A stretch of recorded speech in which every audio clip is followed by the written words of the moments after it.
அனைவருக்கும் வணக்கம். Welcome to my channel. எல்லோரும் எப்படி இருக்கீங்க ஃப்ரெண்ட்ஸ்? நல்லா இருக்கீங்களா? இந்த வீடியோவில் ரொம்பவே ஈஸியான ஒரு ஹெல்த்தியான சிக்கன் கறி புதுவிதமாக செய்யலாம். நம்மளோட இந்த சேனல் நீங்கள் இப்போ தான் ஃபஸ்ட் டைம் பார்க்குறீங்கன்னா நம்ம சேனல் உங்களுக்கு பிடிச்சிருந்தா மறக்காமல் ப்ளீஸ் ஃப்ரெண்ட்ஸ் சப்ஸ்கிரைப் பண்ணிக்கோங்க. அதோட பக்கத்தில் இருக்க பெல் பட்டனையும் ப்ரெஸ் பண்ணிக்கோங்க. இதனால் நம்மளோட எல்லா வீடியோஸையும் நீங்கள் மிஸ் பண்ணாமல் உடனே பார்க்கலாம். ஃபஸ்ட்டு சிக்கன் எவ்வளோ வேணுமோ அந்த அளவுக்கு எடுத்துக்கலாம். நான் வந்து 1/2 கிலோ சிக்கன் எடுத்திருக்கேன். சுத்தமாக கழுவிட்டு கொஞ்சமாக உப்பு மட்டும் போட்டு வச்சுருக்கேன். அவ்வளோதான். இட்லி பாத்திரத்தில் இந்த மாதிரி கீழே இருக்க பாத்திரம், அதாவது மேலே இருக்க பாத்திரம் இல்லாமல் நம்ம அடியில் வைப்போம் இல்லைங்களா, அந்த பாத்திரத்தில் இந்த மாதிரி எல்லா சிக்கனையும் வச்சுக்கலாம். நான் இதில் வெறும் உப்பு மட்டும் கொஞ்சமாக தான் போட்டிருந்தேன், அது நிறைய போடல. உப்பு போட்டு நல்லா கழுவிட்டு கொஞ்சமாக உப்பு போட்டு வச்சுருக்கேன்.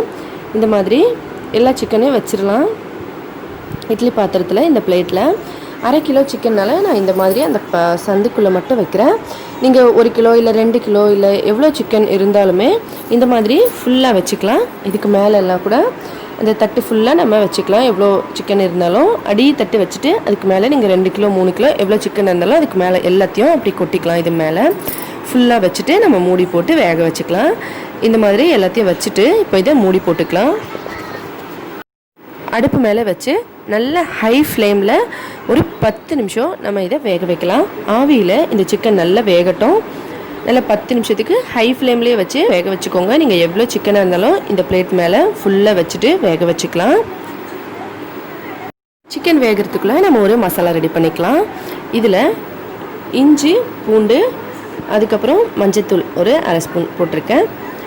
இஞ்சி வந்து நம்ம ஒரு 2 இன்ச்சு போலவும், ஒரு பூண்டு எடுத்து இந்த மாதிரி வச்சுருந்தேன். இது வந்து காஞ்ச மிளகாய் ஒரு 5, 1 ஸ்பூன் சீரகம், 2 ஸ்பூன் கடுகு. இதை வந்து ஒரு 1/2 மணி நேரம் முன்னாடி நான் தண்ணியில் ஊற வச்சுருந்தேன். இதையும் இதோட சேர்த்துக்கலாம். இதில் ஒரு பாதி சைஸ் அளவுக்கு வெங்காயம் சேர்த்துக்கலாம். இதையும் சேர்த்துட்டு தேவைப்பட்டால் கொஞ்சமாக தண்ணி ஊற்றிக்கலாம், இல்லைனா அப்படியே அரைச்சிக்கலாம். இதை மூடிட்டு நல்ல ஃபைன் பேஸ்ட்டாக அரைச்சி எடுத்துக்கலாம். அரைக்கும்போது தண்ணி தேவைப்பட்டால் சேர்த்துக்கலாம். இப்போ ஒரு 10 நிமிஷம் ஆயிடுச்சு. பாருங்கள் சிக்கன் எவ்வளோ சூப்பராக வெந்திருக்கு. இது நல்லா ரெடி ஆகிடுச்சு. இதை இப்போ இறக்கி வச்சிடலாம் அடுப்பில் இருந்து. இப்போ நம்ம அரைச்சி வச்சுருந்த பேஸ்ட் இருக்கு இல்லைங்களா, அதை இந்த மாதிரி நம்ம தண்ணி சேர்த்தாதான் அரைச்சிருந்தோம். இதில் அந்த மிக்ஸி ஜாரையும் கழுவிட்டு அந்த தண்ணியை இதோட சேர்த்து நல்லா கலந்துக்கலாம். இந்த மாதிரி எல்லாத்தையும் ஒன்றா சேர்த்து நல்லா கலந்து வச்சுக்கலாம். நீங்கள் அரைக்கும் போதே தண்ணி அதிகமாக சேர்த்து கூட அரைச்சிக்கலாம். நான் முதல்ல அரைச்சிட்டு அதுக்கப்புறம் அந்த மிக்ஸி ஜார் கழுவணும் இல்லைங்களா, அந்த தண்ணி சேர்க்கறதுக்காக இந்த மாதிரி கொஞ்சம் கெட்டியாக அரைச்சிருந்தேன். இப்போ ஒரு கடாயில் கொஞ்சமாக எண்ணெய் ஊற்றிக்கலாம். எண்ணெய் ஊற்றிட்டு நம்ம வேக வச்சுருந்த சிக்கன் டைரெக்டாக இதில் போட்டுடலாம். இந்த மாதிரி எல்லா சிக்கனையும் இந்த மாதிரி சேர்த்து நல்லா கலந்துக்கலாம். எண்ணெயிலே கொஞ்சம் இந்த சிக்கன் வந்து நல்ல கலர் மாறட்டும். இது வந்து ரொம்பவே சூப்பராக இருக்கும் ஃப்ரெண்ட்ஸ். இது வந்து ஒடிஷாவில் சிக்கன் பெசரோ அப்படின்னு சொல்லி சொல்லுவாங்க. ரொம்பவே ஃபேமஸான ஒரு ரெசிபி. இந்த மாதிரி எண்ணெயில் ஒரு நிமிஷம் போல் வெந்தால் போதும். அதுக்கப்புறம் நம்ம அரைச்சி வச்சுருந்த மசாலா இந்த மாதிரி சேர்த்தாச்சு. சேர்த்துட்டு நல்லா கலந்துட்டு கொஞ்சமாக உப்பு சேர்த்துக்கலாம். இப்போ நல்லா கலந்துட்டு மூடி போட்டு இதை நல்லா வேக வைக்க போகிறோம். அவ்வளோதான், வேறு எந்த வேலையும் இல்லை. கலக்கணும், மிக்ஸ் பண்ணணும், அந்த மாதிரி எதுவும் தேவையில்லை. ஒரேடியாக இந்த மாதிரி கலந்துட்டு தட்டு போட்டு மூடிடலாம். இது நல்லா வேகட்டும். ஹை ஃப்ளேம்லேயே வச்சுக்கோங்க. மூடிடலாம். இப்போ கொஞ்சம் நேரம் வேகட்டும். ஒரு 2 நிமிஷம் கழித்து பார்க்கலாம். பாருங்கள், இதில் மேலே வந்து எண்ணெய் தெளிஞ்சு வந்திருக்கு. ஆனால் குழம்பு இன்னும் ரெடி ஆகலை. பொதுவாகவே நம்ம எந்த குழம்பு செஞ்சாலுமே எண்ணெய் வந்து முதல்ல இந்த மாதிரி மேலே தெளிஞ்சு வந்துடும். ஆனால் நம்ம கலந்து விட்ட பிறகு அந்த எண்ணெய் வந்து காணாமல் போயிடும். மறுபடியும் நம்ம மூடி போட்டு வேக வச்சோம்னா அந்த எண்ணெய் வந்து நல்லா தெளிஞ்சு வரும். இது வந்து ரெடி ஆகிடுச்சா இல்லையான்னு எப்படி கண்டுபிடிக்கிறது அப்படின்னு பார்த்தோம்னா, இந்த மாதிரி கலந்துட்டோம். கலந்த பிறகு பார்த்தோம்னா நமக்கு அந்த சைடில் எண்ணெய் தெரியாது. அப்போ வந்து இது இன்னும் ரெடி ஆகலை. நம்ம தட்டு போட்டு மூடி வச்சு மறுபடியும் கொஞ்ச நேரம் கழித்து பார்க்கலாம். அப்போவும் எண்ணெய் தெளிஞ்சு வந்திருக்கும். நம்ம கலக்குனா அந்த எண்ணெய் மறுபடியும் பிரிஞ்சதுன்னா குழம்பு ரெடி ஆகிடும். இப்போ இது ரெடி ஆகலை, மூடி வச்சிடலாம். இது ரொம்ப ஈஸியான ட்ரிக்கு. உங்களுக்கு தெளிவாக புரியணுன்றதுக்காக நான் கொஞ்சம் விளக்கமாக சொல்லியிருக்கேன். அவ்வளோதான். இப்போ மறுபடியும் இன்னும் ஒரு 2 நிமிஷம் கழித்து பார்க்கலாம். பாருங்கள் ஃப்ரெண்ட்ஸ், இப்போவும் எண்ணெய் நல்லா தெளிஞ்சு வந்திருக்கு.